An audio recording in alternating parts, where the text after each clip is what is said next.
Exercice de démonstration avec la notion de parallélogramme. Exercice 1. Rappel de l'énoncé. Nous devons démontrer que PARC est un parallélogramme. Parmi toutes les propriétés que je connais par cœur, je dois choisir la bonne. Voici toutes les propriétés que je connais. Il faut que je détermine celle que je vais utiliser. Tout d'abord, mon exercice me demande de démontrer que j'ai un parallélogramme. La première colonne commence par si j'ai un parallélogramme. Donc au départ, je sais que j'ai un parallélogramme. Donc je supprime toute cette colonne-là. Je n'ai pas de parallélogramme au départ, c'est mon objectif, je dois démontrer finalement que j'en ai un.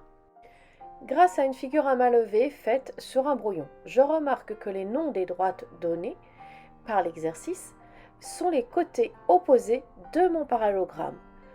D'avoir constaté cela va m'aider à faire le bon choix de propriété. La première propriété que je lis dans ma colonne parle d'angle opposé. Or, je viens de dire que je parlais des côtés opposés, donc je peux la supprimer. De plus, l'exercice me donne des droites parallèles. Je vais donc conserver la deuxième propriété et supprimer toutes les autres. J'ai choisi ma propriété, je commence ma démonstration. Je mets mes mots-clés. On a, si, alors, donc. La propriété est si un quadrilatère a ces deux paires de côtés opposés parallèles, alors c'est un parallélogramme. Dans le si, je parle d'un quadrilatère. Dans le on a, je vais le nommer. Il s'appelle PARC. Dans le si, je parle également de deux paires de côtés opposés parallèles.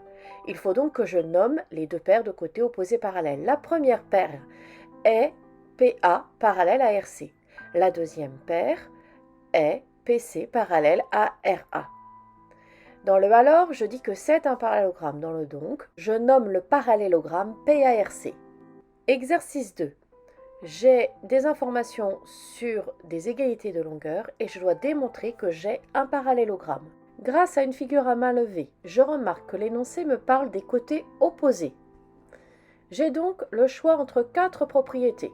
Si j'utilise une propriété de la première colonne, c'est que je sais dès le départ que mon quadrilatère est un parallélogramme. Il faut que mon énoncé me dise que j'ai un parallélogramme, ce qui n'est pas le cas ici. Donc, les deux propriétés de la première colonne peuvent être supprimées. Ensuite, mon énoncé me parle de longueur. J'ai des égalités de longueur. Par conséquent, je vais supprimer la propriété qui parle de parallèle. Je choisis donc la propriété si un quadrilatère a ses deux paires de côtés opposés de même longueur, alors c'est un parallélogramme. J'écris mes mots-clés. On a si, alors, donc. La propriété est si un quadrilatère a ses deux paires de côtés opposés de même longueur, alors c'est un parallélogramme. Dans le si, je parle d'un quadrilatère. Dans le on a, je vais le nommer. C'est FACE, qui est le quadrilatère. Dans le si, je parle de côtés opposés de même longueur. Dans le on a, je vais donc nommer les deux paires de côtés opposés de même longueur. J'ai donc FA égale CE pour la première paire et FE égale AC pour la deuxième paire. Dans le alors, je parle de parallélogramme.